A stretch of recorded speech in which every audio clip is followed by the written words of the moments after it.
வணக்கம் நிகிதா.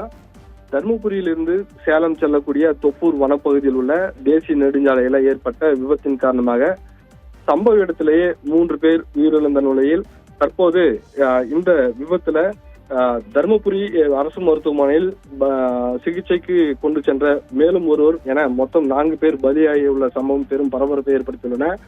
தொப்பூர் காவல் நிலைய எல்லைக்குட்பட்ட தர்மபுரி டு சேலம் செல்லக்கூடிய தேசிய நெடுஞ்சாலையில சேலம் நோக்கி சென்று கொண்டிருந்த டாரஸ் லாரி ஒன்று ஓட்டுநரின் கட்டுப்பாட்டை இழந்து முன்னால் சென்று கொண்டிருந்த இருசக்கர வாகனத்தின் மீது மோதியதில் இருசக்கர வாகனத்தில் சென்ற அருணகிரி, அவரது அக்கா கலையரசி ஆகியோர் சம்பவ இடத்திலேயே உயிரிழந்து விட்டனர்.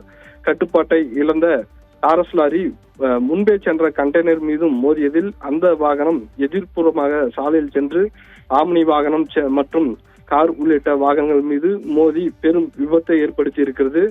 இதில் காரில் பயணம் செய்த 2 பேர் மற்றும் ஆம்னி வாகனத்தில் வந்த ஒருவர், மேற்கண்ட விபத்தை ஏற்படுத்திய டாரஸ் வாகனத்தில் சென்றவர்கள் தருமபுரி அரசு மருத்துவக் கல்லூரி மருத்துவமனைக்கு 108 ஆம்புலன்ஸ் மூலம் கொண்டு சென்று தற்போது சிகிச்சை அளிக்கப்பட்டு வருகிறது. இப்போது வரை 3 நபர்கள் இந்த நிலையில மேலும் சிகிச்சைக்காக கொண்டு சென்ற ஒருவரும் பலத்த காயம் ஏற்பட்டு அவரும் கவலைக்கிடமாக இருந்த நிலையில் சிகிச்சை பலனின்றி உயிரிழந்துள்ளார்.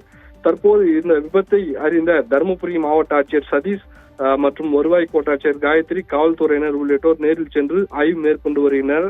குறிப்பாக இந்த விபத்துகளை தடுக்கும் பொருட்டு உயர்மட்ட மேம்பாலம் அமைக்கும் பணி தற்போது நடைபெற்று வருகிறது. எனவே இந்த மேம்பாலம் அமைக்கப்பட்டால் மட்டுமே இது போன்ற உயிர் சேதங்களை தடுக்க முடியும்.